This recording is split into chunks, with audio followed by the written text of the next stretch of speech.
Hey, Wednesday, January 8th, 2025. I'm just walking back from the center, so I'll walk part way and then take the bus the rest of the way. I had to pick up my renewed Ukrainian temporary resident permit, the infamous TRP. So I had one for, I think, 2 years, and then now, it goes every 2 years or something. 2 or 3 years, I'm not sure. But it's one of these things you got to do when you live here in Ukraine. So, it's just bureaucracy. I started the process around as soon as I could. You can renew 51 days before. I had to give the lawyer some money. I had to give Ukraine some money. I think altogether it was like $600 or something. So it's like a tax, I suppose.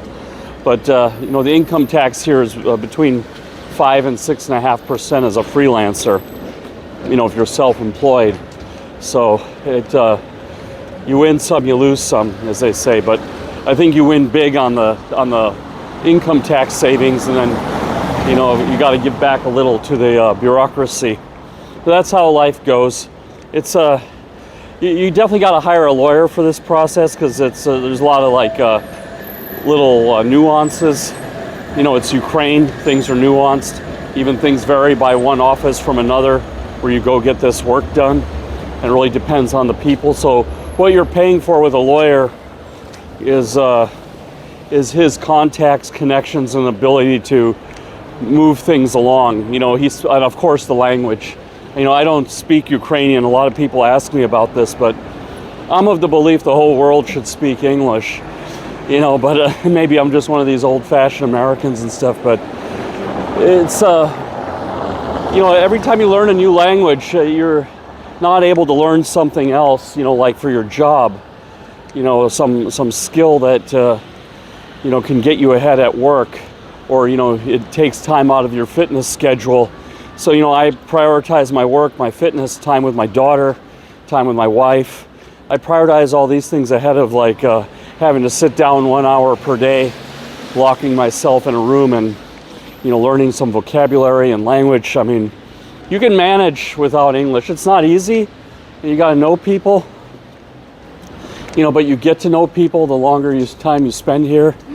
You get to know people, and you can definitely get by, especially if you're in the IT sector.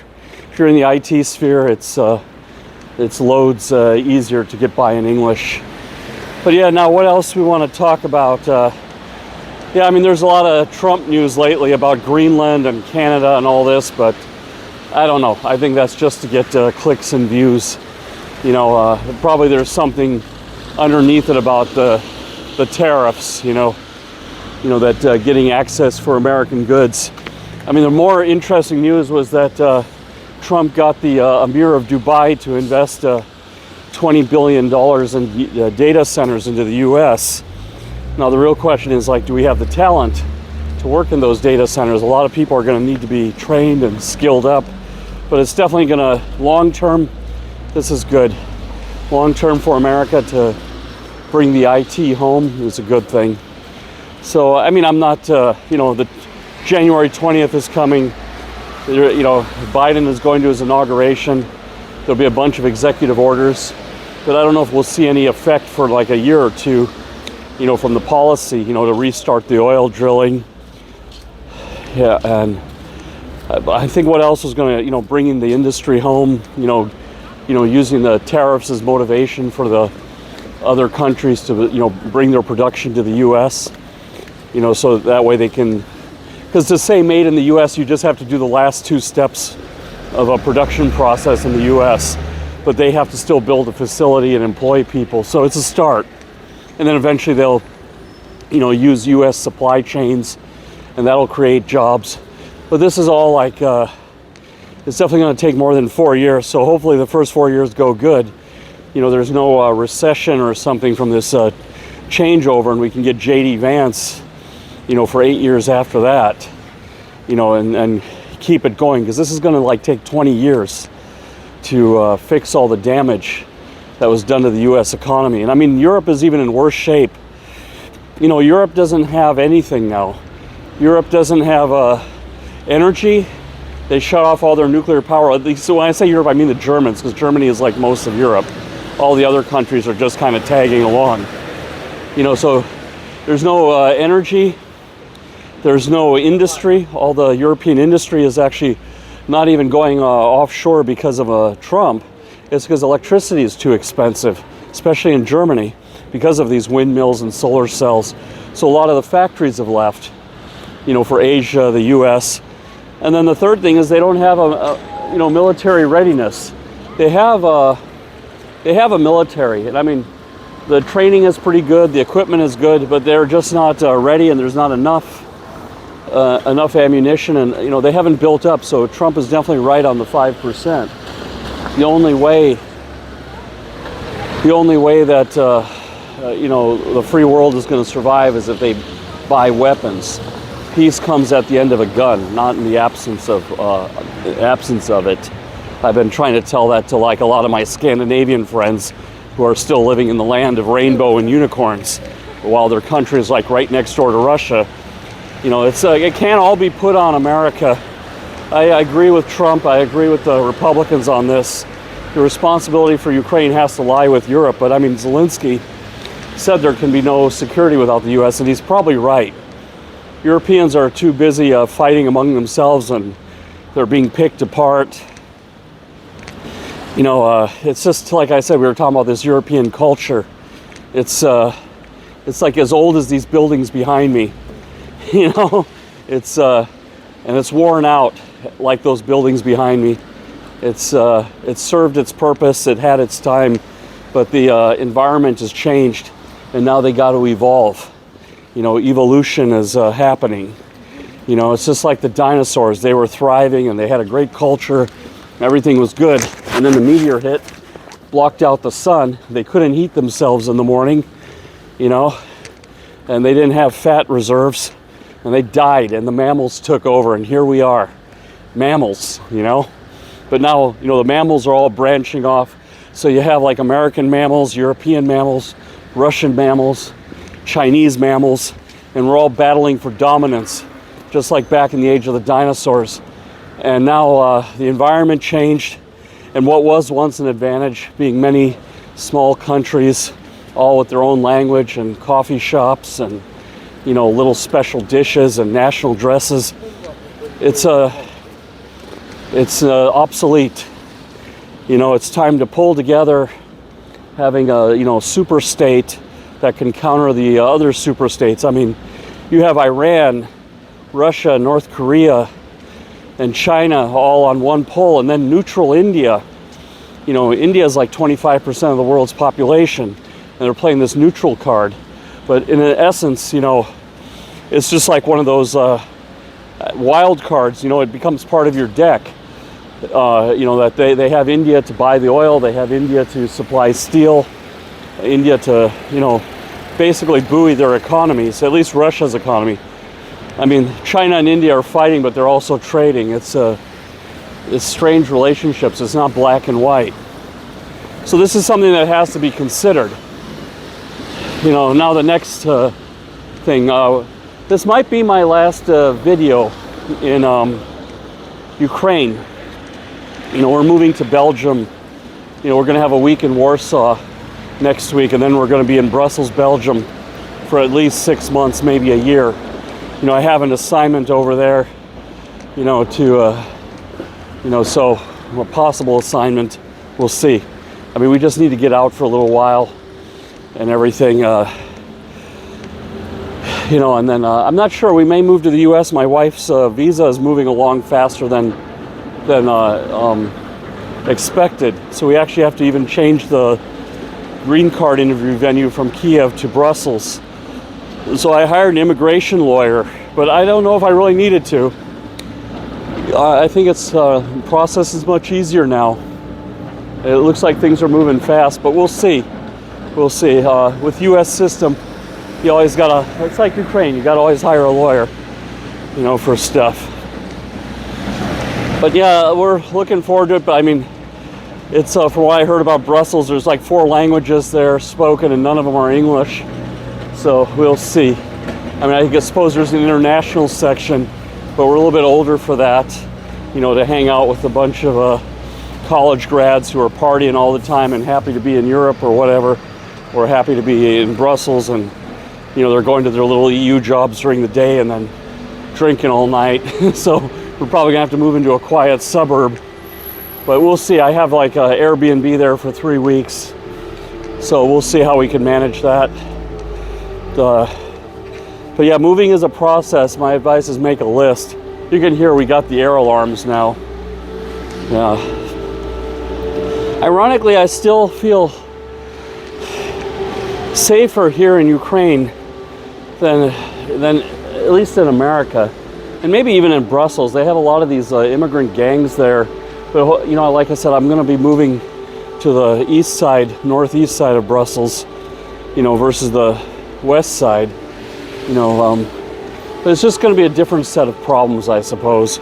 I guess I feel safer here because I understand the system. I know what's going on, and there's going to be a different system you have to adjust to. But there will be benefits. There will be better doctors, you know, better pediatricians there for my daughter, you know, and then there will be better, cleaner air, cleaner water. The European Union has some nice rule about the water, that all the tap water has to be drinkable. You know, there's a lot of things I like about Europe that I wish we had in America.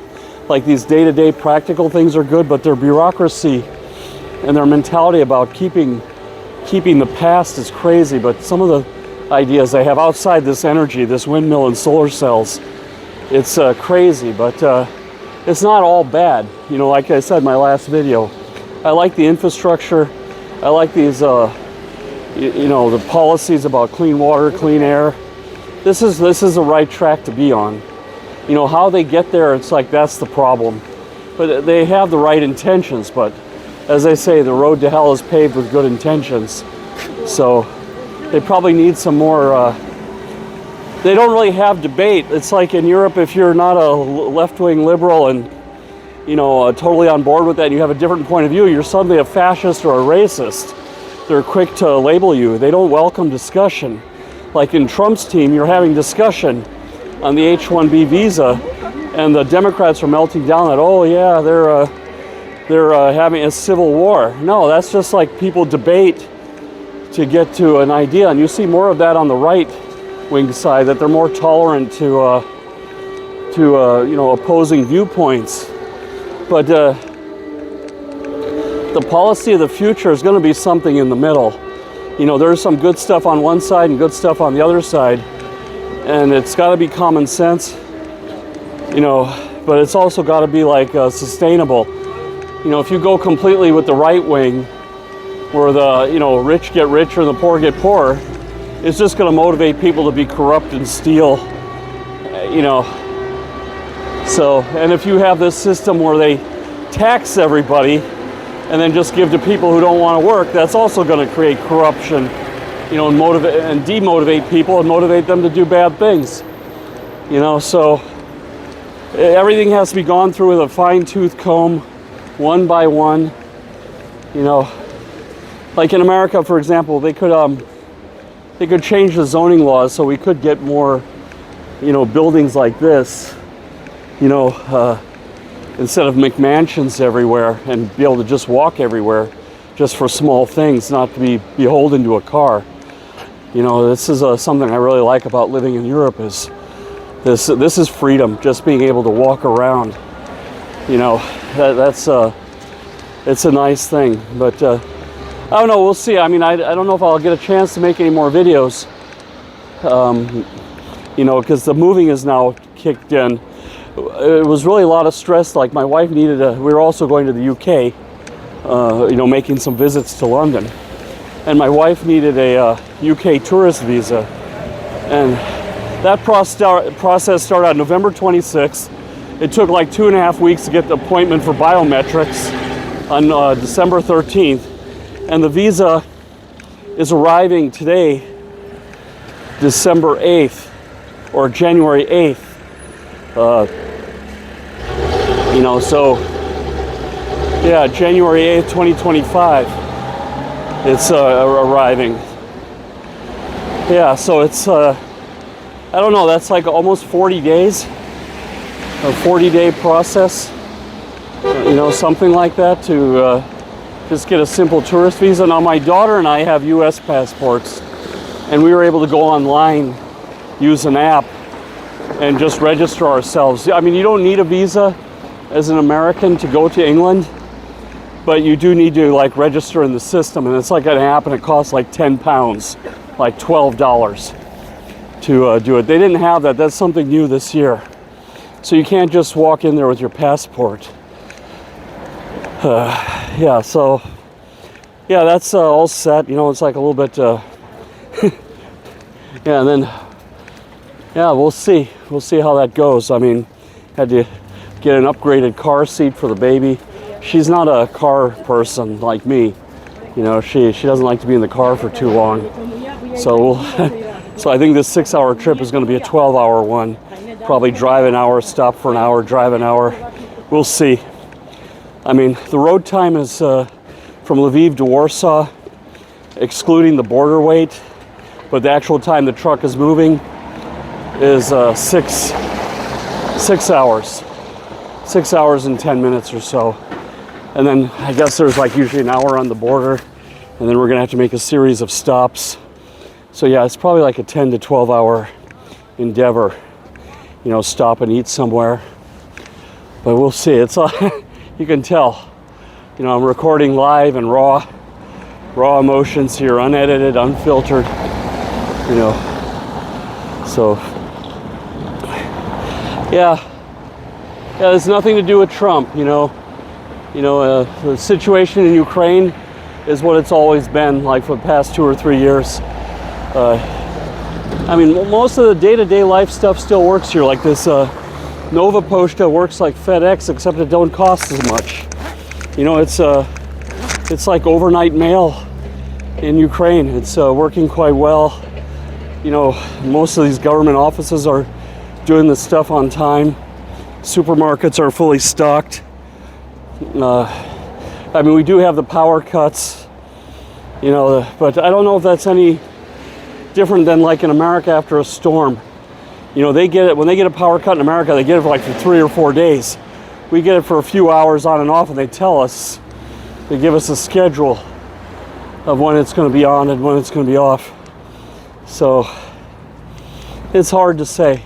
And in Europe, where they're not using nuclear power plants and they have to wait for the sun to shine or the wind to blow, and if neither is happening, then they get these crazy expensive electric bills. So you may as well shut the power off. You may as well have a power outage.